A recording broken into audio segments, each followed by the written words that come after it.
उल्हासनगर महानगरपालिका सार्वत्रिक निवडणुकीचे प्रभाग क्रमांक 20 च्या सुशिक्षित, सुसंस्कृत आणि स्थानिक उमेदवार सो पूनम मनोज शेलार या निवडणुकीच्या रिंगणात उतरल्या आहेत। तसेच प्रभाग क्रमांक 20 मध्ये बऱ्याच वर्षांपासून नाले, गटारे, रस्ते, पाणी, विविध विकास कामे झाली नाहीत। आम्ही निवडून आल्यानंतर प्रभागातील विविध कामांचा विकास हेच आमचे ध्येय असेल।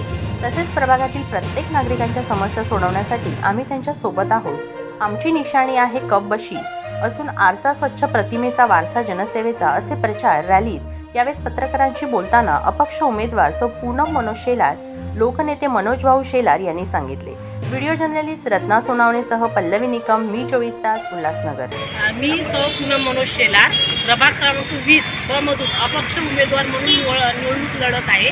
तसेच माझे चिन्ह मी कपबशी म्हणून निवडलेली आहे। जनतेच्या हितासाठी आपण कोणकोणते कामे करणार?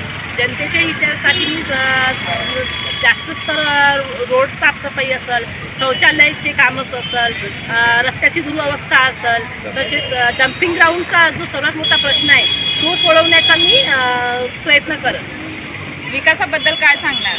विकासाचा बद्दल एकच आहे की किती लोक म्हणजे आता एवढे सारे लोक येऊन गेले, पण त्यांनी जे कामं करायची आहे ती केले नाही। पण सर्व लोकांची मागणी आमच्याकडून अशी होती की बा तुम्ही आम्हाला एक वेळेस आम्ही तुम्हाला साथ देतो, जे जे आमचे विषय असेल तुम्ही ते विकासाच्या मार्फत आम्हाला सोबत घेऊन चला आणि ते सगळ्या कामं आम्ही आमचे व्यवस्थित करा। तर मित्रांनो, जर तुम्हाला आमचा व्हिडिओ आवडला असेल तर आमचं चॅनल सबस्क्राईब करा, लाईक करा, शेअर करा आणि बाजूला असलेला बेल आयकॉनवरती प्रेस करा, जेणेकरून तुम्हाला आमच्या चॅनल्सच्या सगळ्या अपडेट्स प्राप्त होतील।